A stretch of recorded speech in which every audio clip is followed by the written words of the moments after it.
À la une de Jeune Afrique, une longue interview du président sénégalais Macky Sall à paraître la semaine prochaine.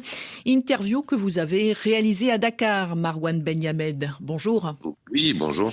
Vous revenez tout d'abord sur la décision de Macky Sall de ne pas briguer un troisième mandat en février prochain. Une décision qui n'a pas été facile à prendre, vous a dit le président sénégalais. Oui, car selon lui, encore une fois, il avait le droit de se représenter et que son bilan était plus que positif. Mais, dit-il, il avait indiqué dès 2018, avant sa réélection de 2019, que s'il était réélu un an plus tard, ce serait son dernier mandat.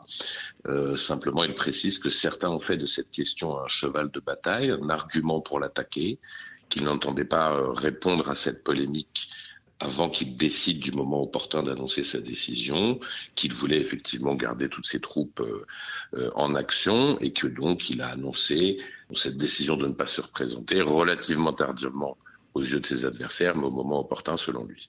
Alors, lors de cette interview, Marouane Benyamed, vous évoquez avec le président sénégalais un sujet sensible, le cas Ousmane Sonko, son principal opposant actuellement emprisonné.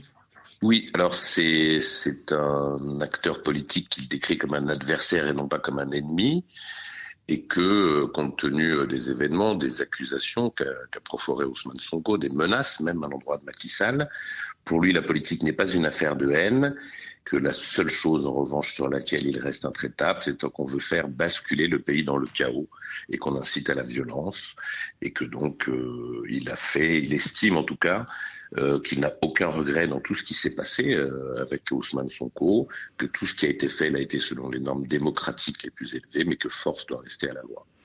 Alors, à l'heure des bilans, vous avez aussi demandé à Macky Sall quelle était sa plus grande fierté. Alors, sa plus grande fierté, ce sont les politiques de soutien au monde rural et les filets sociaux mis en place pour les populations les plus démunies. Il y a eu la crise du Covid, il y a eu l'inflation liée à la guerre en Ukraine. Et sur un tout autre plan, le train express régional, parce qu'il estime que c'est un projet transformateur qui permet de changer d'échelle et qui est digne d'un véritable pays émergent. Dernier point, le sentiment anti-français dans les pays francophones. La France, dit Macky Sall, a commis des erreurs. Alors ce sentiment, il l'explique aussi en partie par l'influence des réseaux sociaux et les politiques de propagande menées par certains régimes, notamment les juntes, post-coup d'État. La France a commis des erreurs dans le passé, dit-il. Il y a des maladresses ou des incompréhensions de part et d'autre, mais il précise qu'elle ne peut être tenue pour responsable de tous les maux de l'Afrique. Le président Macron a hérité d'une situation qui se dégrade depuis déjà bien longtemps et qui, semble-t-il, arrive à un point de rupture. Merci Marouane Benyamed. Merci à vous.